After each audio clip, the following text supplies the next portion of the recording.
Call money మరో నిండు ప్రాణాన్ని బలి తీసుకుంది. మధురవాడలోని మారికవలస రాజీవ్ గృహ కల్పలో నివాసం ఉంటున్న 40 ఏళ్ల దాసరి శంకర్రావు అనే వ్యక్తిని కేవలం 2000 రూపాయల కోసం కాల్ మనీ వారు అదే పనిగా వేధించడంతో అతడు మనస్తాపంతో ఉరివేసుకుని ఆత్మహత్యకు పాల్పడ్డాడు. దీంతో మారికవలసలో విషాద ఛాయలు అలుముకున్నాయి. మృతుడు శంకర్రావుకి భార్య, 3 కుమార్తెలు, 1 కుమారుడు ఉన్నారు. వేధింపుల కారణంగానే తన భర్త ఆత్మహత్యకు పాల్పడ్డారని అతని భార్య పిఎంపాలెం పోలీసులకు ఫిర్యాదు చేసింది. ఇటీవల కాలంలో మధురవాడ అనేక నేరాలకు అడ్డాగా మారుతుండడం ఆందోళన కలిగిస్తుంది. పోలీస్ రికార్డుల ప్రకారం ఇక్కడ క్రైమ్ రేట్ వేగంగా పెరుగుతోంది. సిటీ పోలీస్ కమిషనర్ ఈ అంశంపై లోతుగా దృష్టి సారించాలని స్థానికులు కోరుతున్నారు. 5,000 ఫైనాన్స్ తీసుకున్నారని కిందటి వారం 3 వారాలు 2 వారాలు గ్యాప్ ఇచ్చి కట్టలేదని నోటుకొచ్చిన దిక్కులు తిట్టారటండి. నువ్వు నీతి జాతి ఉందా, అన్నం తింటున్నావా, గడ్డి తింటున్నావా, నీకు అసలు కొంచెమైనా చీమిని ఎత్తురుందా, అంత నువ్వు తీర్చలేనోడివి, నీకు ఎందుకు అప్పు తీసుకోవడం అని చెప్పి ఆ జయ అన్న అతను మధ్యలో ఉండి ఇప్పించాడటండి 5,000 రూపాయలు. అతను కూడా అన్నాడటండి అతనితో, నీ వల్ల నేను మాట్లాడుతున్న శంకర్రావు ఏంటి ఇచ్చివచ్చు కదా అని. అయితే కిందటి వారం గోలగోలు చేస్తే ఇంటికి వెళ్ళాను. ఏమైంది ఏంటంటే 3,000 గురించి నా పరువు తీసేశారు, నన్ను ఎదనం చేసేసారు, నేను ఇప్పుడు ఏం చెయ్యాలని చెప్పి గోలగోలే చేశాడండి. వాళ్ళని 3,000 కదా వచ్చే వారంకి ఇచ్చేద్దాంలే, ఎలాగో సెట్ చేసేద్దాంలే అనేసి అనుకున్నాం. ఈలోగా ఇలా ఉరేసుకున్నాడండి. ఏమైంది అసలు ఏంటో తెలియదు.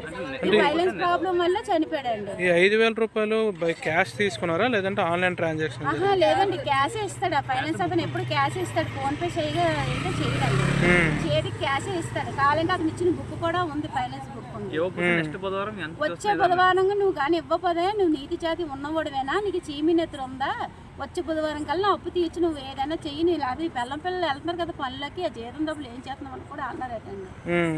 ఇప్పుడు ఆ ఫైనాన్స్ తీసుకున్న ఆయన చేసిన ఆయన వాళ్ళకి ఏమైనా అంటే అథారిటీ ఏమైనా ఉందా, ఆథరైజర్ కానీ ఏమైనా? అతను బుక్ ఉంది సార్. అతను వారం వారం ఏ వారం కట్టామో, ఏ డేట్ కట్టామో, ఎంత కట్టాలో, అతను ఎంత కట్ చేసుకుంటే అన్ని ఆల్రెడీ బుక్. అంటే ఎన్నాళ్ళు బట్టి మీరు తీసుకుంటున్నారు ఆయన దగ్గర? అంటే అందు ముందు ఒక 4 సంవత్సరాల కిందట అప్పుడు అలాగే గొడవ అయింది సార్. అది 1,500 2,000 ఉంటే కట్టేశారు. మళ్ళీ ఇతను జయ అన్న అతను మధ్యలో ఉండి ఇప్పించాడంట సార్. ఆ విషయం ఇంట్లో కూడా ఎవరికి తెలియదు.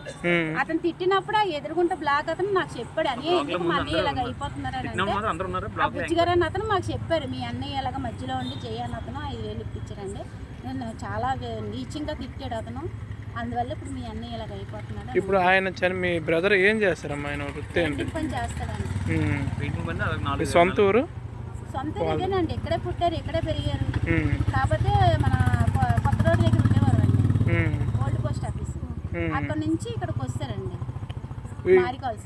అతను ఫైనాన్స్ ద్వారా మీరు ఒకరే తీసుకున్నారా, మీరు చుట్టుపక్కల అంటే అందరికి? చుట్టుపక్కల చాలా మందికి ఇచ్చాడండి. ఆల్రెడీ మేము కూడా తీసుకొని అతని దగ్గర తీర్చేసాం, అన్నీ అయిపోయాయండి. ఎంత వడ్డీ? అంత 10,000కి 2,000 వడ్డీ సార్. ప్రతి వారం వచ్చి కలెక్ట్ చేసుకుంటారు? ప్రతి వారం వస్తుంది, బుధవారం. ఈ వారం ఇవ్వకపోతే 10,000లో వడ్డీ ఇచ్చేయాలి సార్ అతనికి. అతని పేరు తెలియదు కానీ రెడ్డి గారు అని పిలుస్తారు.